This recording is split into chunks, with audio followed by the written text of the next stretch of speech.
मुखिया जी और महेश मेहता जी और तमाम कोर कमेटी और वार्ताकार कमेटी को मैं सादर प्रणाम करता हूं, नमन करता हूं।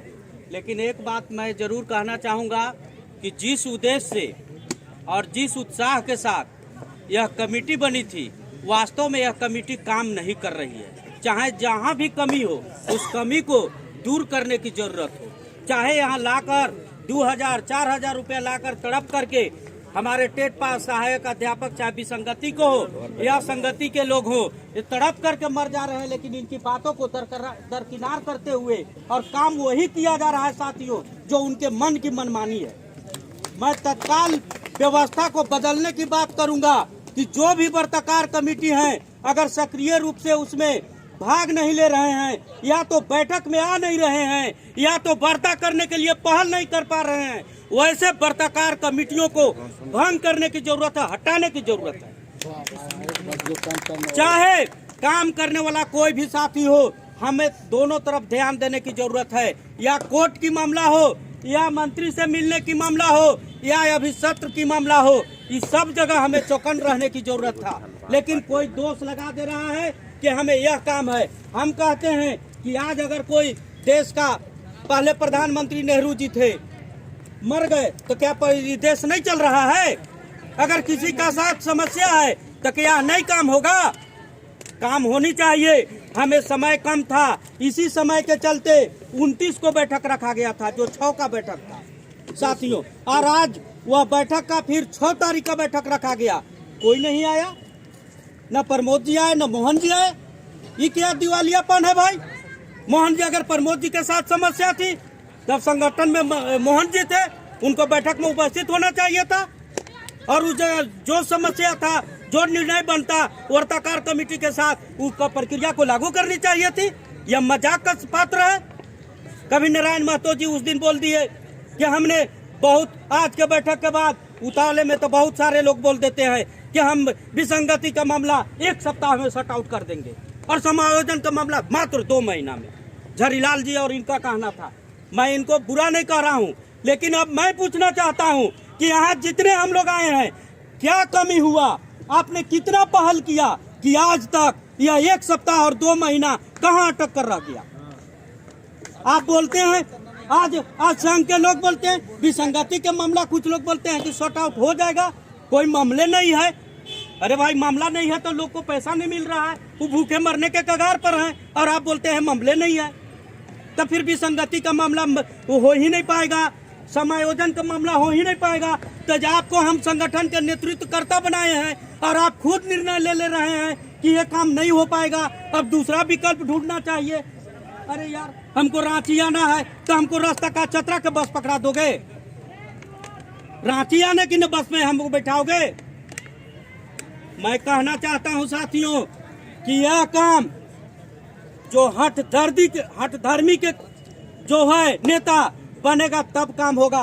मैंने वार्ता के दिन मोहन जी को बोला था 1:30 बजे तक कि मोहन जी, आप बैठक में जा रहे हैं, आप बैठक में अगर आपकी वेतनमान की बात होगी तो आप उस बैठक में रहिएगा, अगर वेतनमान की बात नहीं होगी आप निकल के चल दीजिएगा चुपचाप। इन्होंने कहा कि निकल के क्या करेंगे, मेरा संगठन ठीक नहीं है। मोहन जी, मैं कहना चाहता हूं कि आज भी एकीकृत का जितना भी कार्यक्रम हुआ है उसमें हमारे साथी बढ़ चढ़कर काम हिस्सा लिए हैं, और आज भी आप बुला कर देखिए, एकजुटता आपको 10 से 12 13 हजार, यह संख्या कम नहीं है। इन्होंने पूछा कि हम कौन सा आंदोलन करेंगे, हमने कहा कि हम गांधीगिरी की तरह आंदोलन करेंगे, लेकिन 29 तारीख को एक मैसेज देने का काम करेंगे कि हम नाराज हैं और हमारी मांगे नहीं मानी गई है। लेकिन इन्होंने वह काम नहीं किया। इन्हें चाहे जो भी लोभ प्रलोभन, चाहे एकला हो। आज हमारे साथी बोलते हैं नारायण जी कि सभी को मिला लीजिए। हमारे 4 साथी थे, प्रशिक्षित के 3 साथी थे। क्या किया इन्होंने? चारों खूब खिसियाए। हमारे संजय दुबे जी निकल करके और वे इस्तीफा दे दिए, फिर इस्तीफा को वो स्वीकार कर लिया। मोहन जी वो भी नहीं कर पाए। क्यों नहीं निकले? कौन सी मोह ममता थी? क्या टेट इनको निकाल कर बिक देता? हमें वैसी मानदेय की जरूरत नहीं थी, हमें वैसे निमावली की जरूरत नहीं थी। हम वैसे निमावली और वैसे मानदेय के लिए नहीं लगे हुए थे। हमने बार बार प्रमोद जी को कहा था, प्रमोद जी ने कहा हमने वहाँ बात कर लिया है, वहाँ ठीक हो गया है, एकदम मिल रहा है अरविंद भाई, एकदम मिल रहा है, एकदम मिल रहा है। क्या बात है सर?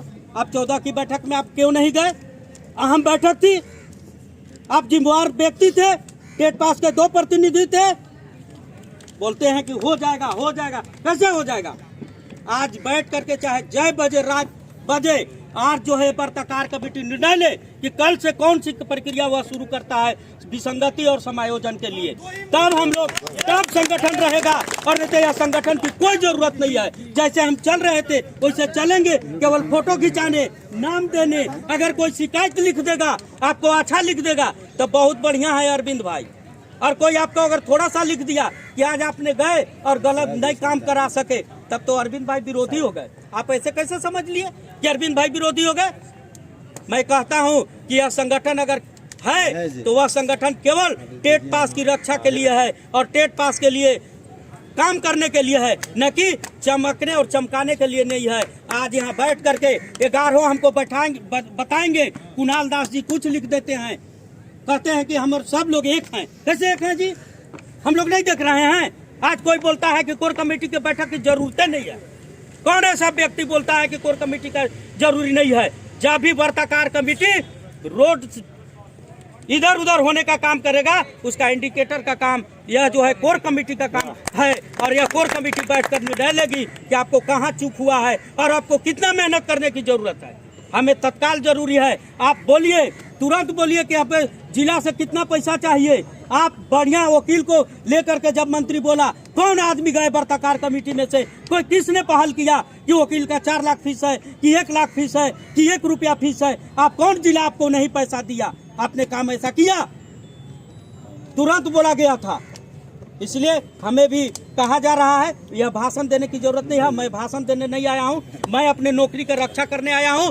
चूंकि मैंने 65 दिन में 55 दिन 57 दिन भी आंदोलन करके देखा और आज भी जो भी आंदोलन है वो कर रहा हूं। अगर आंदोलन बेलाइन होगा, मैं कहीं भी बोलने के लिए तैयार हूं। मुझे पद की जरूरत नहीं है और मैं उसके लिए लोलुपता नहीं हूं कि आपकी हम बड़ाई करते चलूंगा। आप 11 मन से काम करने लायक हैं तो बैठकर काम कीजिए, और जब नहीं बनने लायक है तो बोल दीजिए कि नहीं बनेगा। हम लोग भी रोज क्यों रांची आएंगे? हम लोग को भी पैकेट कटता है, समय जाता है। मैं इसी के साथ अपनी वाणी को विराम देता हूँ। जय हिंद, जय झारखंड, जय केरल। बहुत बहुत धन्यवाद।